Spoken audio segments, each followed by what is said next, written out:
ابتدا ہے رب جلیل کے بابرکت نام سے جو دلوں کے بھید خوب جانتا ہے۔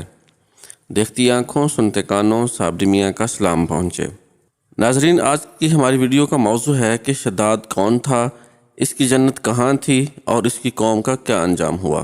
ناظرین، قوم عاد کا مورث اعلیٰ عاد بن اوس بن ارم بن سام بن نوح ہے۔ اس عاد کے بیٹوں میں شداد بھی ہے۔ یہ بڑی شان و شوکت کا بادشاہ ہوا ہے۔ اس نے اپنے وقت میں تمام بادشاہوں کو اپنے جھنڈے کے نیچے جمع کر کے سب کو اپنا مطیع و فرماندار بنا لیا تھا۔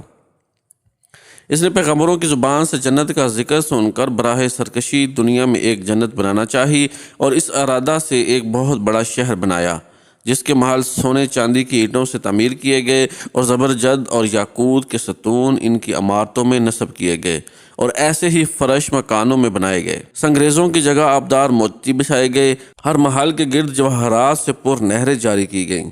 قسم قسم کے درخت زینت اور سائے کے لیے لگائے گئے۔ الغرض اس سرکش نے اپنے خیال سے جنت کی تمام چیزیں اور ہر قسم کی عیش و عشرت کے سامان اس شہر میں جمع کر دیے۔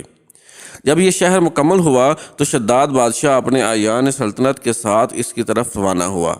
جب ایک منزل کا فاصلہ باقی رہ گیا تو آسمان سے ایک ہولناک آواز آئی، جس سے اللہ تعالیٰ نے شداد اور اس کے تمام ساتھیوں کو ہلاک کر دیا اور وہ اپنی بنائی ہوئی جنت کو دیکھ بھی نہ سکا۔ حضرت امیر معاویہ رضی اللہ عنہ کے دور حکومت میں حضرت عبداللہ بن کلابہ اپنے گم شدہ اونٹ کو تلاش کرتے ہوئے صحرائے عدن سے گزر کر اس شہر میں پہنچے اور اس کی تمام زینتوں اور آرائشوں کو دیکھا، مگر وہاں کوئی رہنے بسنے والا انسان نہیں ملا۔ یہ تھوڑے سے جواہرات وہاں سے لے کر چلے آئے۔ جب یہ خبر حضرت امیر معاویہ رضی اللہ عنہ کو معلوم ہوئی تو انہوں نے عبداللہ بن کلابہ کو بلا کر برا حال دریافت کیا اور انہوں نے جو کچھ دیکھا تھا سب کچھ بیان کر دیا۔ پھر حضرت امیر معاویہ رضی اللہ عنہ نے کعب احبار رضی اللہ عنہ کو بلا کر دریافت کیا کہ کیا دنیا میں کوئی ایسا شہر موجود ہے؟ تو انہوں نے فرمایا کہ ہاں، جس کا ذکر قرآن مجید میں بھی آیا ہے۔ یہ شہر شداد بن عاد نے بنایا تھا، لیکن یہ سب عذاب الہی سے ہلاک ہوئے اور اس قوم میں سے کوئی ایک آدمی بھی باقی نہیں رہا۔ اور آپ کے زمانہ میں ایک مسلمان جس کی آنکھیں نیلی، قد چھوٹا اور اس کے ابروں پر ایک تل ہوگا، اپنے اونٹ کو تلاش کرتے ہوئے اس ویران شہر میں داخل ہوگا۔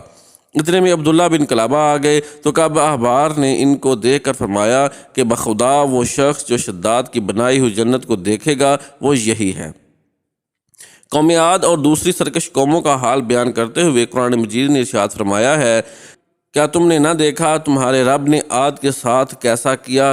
وہ ارم حد سے زیادہ طول والے کہ ان جیسا شہروں میں پیدا نہ ہوا، اور سمود جنہوں نے وادی میں پتھر کی چٹانیں کاٹیں، اور فرعون کے جو چمیخا کرتا جنہوں نے شہروں میں سرکشی کی، پھر ان میں بہت فساد پھیلایا تو ان پر تمہارے رب نے عذاب کا کوڑا بقوت مارا۔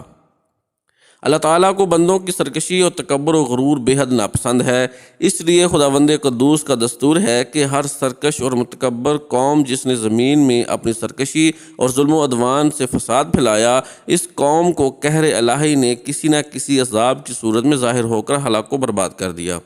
شداد اور قوم عاد کے دوسرے افراد سب اپنی سرکشی اور تکبر کی وجہ سے خدا کے مبغوض ٹھہرے، اور جب ان لوگوں کا تمرد اور ظلم و عدوان اس درجہ بڑھ گیا کہ روئے زمین کا ذرہ ذرہ ان کے گناہوں اور بدعمالیوں سے بلبلا اٹھا، تو خداوند قہار و جبار کے عذابوں نے ان سب سرکشوں اور ظالموں کو تباہ و برباد کر کے صفحہ ہستی سے حرف غلط کی طرح مٹا دیا۔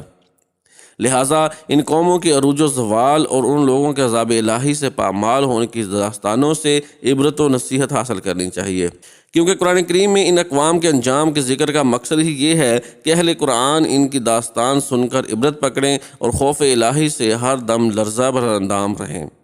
مسلمانوں کو لازم ہے کہ قرآن مجید کی بکثرت تلاوت کریں اور اس کا ترجمہ بھی پڑھا کریں اور ان اقوام کی ہلاکت سے عبرت حاصل کریں۔ ہر وقت توبہ استغفار کرتے رہیں اور ہر قسم کی بد اعتقادیوں اور بد اعمالیوں سے ہمیشہ بچتے رہیں۔